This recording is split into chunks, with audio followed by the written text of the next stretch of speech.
जो सच बोलेगा वो सूली पर चढ़ेगा। तो विकास की बात करो, विपक्ष को मुंह बंद करा सकते हो आप किए गए अपने कार्यों से, लेकिन इनके पास तो कोई कार्य है नहीं सिवाय गाली गलौज का। सत्ता पक्ष को ये गालियां दूंगा तो सारा SIR के मुद्दे भटक जाएंगे, क्योंकि इनके पास कोई दूसरा मुद्दा है नहीं। नमस्कार, दर्श न्यूज देख रहे हैं आप और मैं हूं आपके साथ स्नेहा मनोज। देखिए, बिहार विधानसभा के मॉनसून सत्र का आज आखिरी दिन था और ऐसे में मॉनसून सत्र की अगर बात कर ले तो पांचों दिन जो है वो SIR के मुद्दे पर जमकर हंगामा देखने को मिला। विपक्ष काले कपड़े में सदन पहुंच रहे थे और इस दौरान देखिए बिहार विधानसभा के चुनाव से पहले जो वोटर वेरिफिकेशन की प्रक्रिया चल रही है उसको लेकर के खूब ज्यादा बयानबाजी होते हुए नजर आई और विपक्ष इस पर लगातार सवाल भी उठाते हुए नजर आ रहा है। और ऐसे में देखिए बिहार कांग्रेस के प्रदेश अध्यक्ष राजेश राम ने अपनी प्रतिक्रिया दी है, SIR के मुद्दे को लेकर के टिप्पणी करते हुए नजर आ रहे हैं। इसके अलावा CAG की रिपोर्ट आई है जिसमें 70,000 करोड़ के खर्च का बिहार सरकार का जो हिसाब है वो नहीं मिल पा रहा है। इसको लेकर भी जो टिप्पणी है वो राजेश राम करते नजर आ रहे हैं। इसके अलावा आपको बता दें कि राबड़ी देवी की तरफ से CAG की रिपोर्ट पर बड़ा बयान दिया गया है। उन्होंने बिहार सरकार पर घोटाले का आरोप लगाया है। इस पर भी देखिए राजेश राम की टिप्पणी सामने आई है। क्या कुछ कहते नजर आ रहे हैं, आपको सुनाते हैं। लोग कह रहे हैं कि हंगामा राई नहीं करना चाहिए था, आखिरी दिन था, चलने देना चाहिए था। देखिए, लड़ाई की शुरुआत देखी जाती है, क्रिया पर प्रतिक्रिया होती है। सरकार को कम से कम संयम बरतना चाहिए और कोई एक व्यक्ति गलती करे तो उधर से 10 व्यक्ति गलती कर रहे हैं। एक माननीय सदस्य ने माइक कबारा, दूसरे माननीय सदस्य ने माइक कबार करके बेल में आने का कोशिश किया।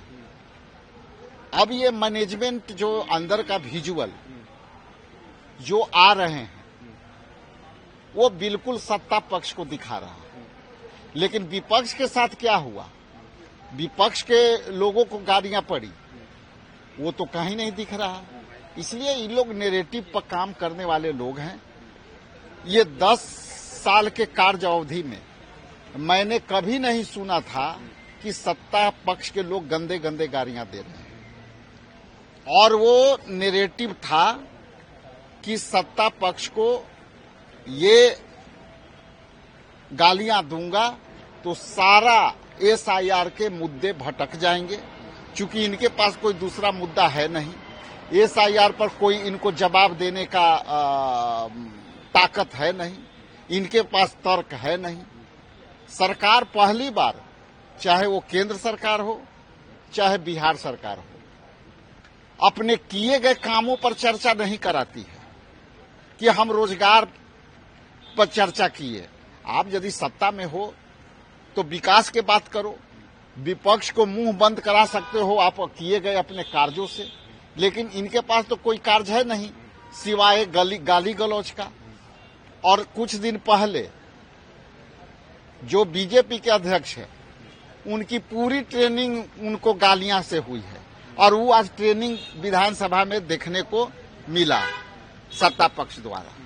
CAG की रिपोर्ट आई है कि बिहार सरकार जो है वो 71,000 करोड़ का लेखा जोखा नहीं दे रही है, कैसे देखते हैं इसको? लेखा जोखा तो ये तो सरकार बताएगी। सवाल तो हमसे कर रहे हैं तो हम इतना ही कहेंगे कि इनके पास काम करने की क्षमता नहीं है, इनके पास कोई सक्षम पदाधिकारी नहीं है। जो सक्षम पदाधिकारी हैं इनको सुपर मिनिस्टर के आगे पीछे करने से फुर्सत नहीं है, इसलिए जो है इनको खर्च नहीं कर पाए होंगे और खर्च करने की क्षमता होनी चाहिए सरकार को। इसलिए शुरू से हम लोग कह रहे हैं कि ये सरकार टोटल फेलियर है और ये केवल नैरेटिव पर काम करती है, मुद्दों से भटकाने वाली काम करती है और ये BJP यहाँ के JDU के मुख्यमंत्री को चलने नहीं दे रहे। राबड़ी देवी कह रही है कि घोटाला कर दिया होगा 71,000 करोड़ सरकार का। लोग ये सवाल अपने आप में बड़ा है, बिहार के लिए शर्मनाक है। बिहार जो है सक्षम यदि सरकार होती तो खर्च करती। गिरधारी प्रसाद यादव जो है सांसद हैं, उनको शो कॉज नोटिस भेज दिया गया पार्टी की तरफ से, SIR को लेकर के उन्होंने बयान दिया था। जो सच बोलेगा वो सूली पर चढ़ेगा, चूंकि इनके पास कोई तर्क नहीं है सिवाय इसके। इसलिए इनकी क्षमता, कार्य क्षमता, प्रशासनिक क्षमता कुछ भी नहीं है, सब टोटल फेलियर है। तो साफ तौर पर बिहार विधानसभा के चुनाव से पहले एसआईआर को लेकर के बिहार की राजनीति में खूब गहमा-गहमी देखने को मिल रही है और बिहार विधानसभा का मॉनसून सत्र के दौरान भी एसआईआर पर खूब बवाल होता हुआ नजर आया और ऐसे में कांग्रेस की तरफ से भी बयानबाजी की गई। कांग्रेस के प्रदेश अध्यक्ष राजेश राम क्या कुछ कहते नजर आए एसआईआर के को लेकर, इसके अलावा सीएजी रिपोर्ट पर क्या कुछ अपनी टिप्पणी रखते हुए नजर आए हैं, आपने साफ तौर पर सुना। फिलहाल इस खबर में इतना ही। तमाम खबरों के लिए बने रहे दर्श न्यूज के साथ। नमस्कार।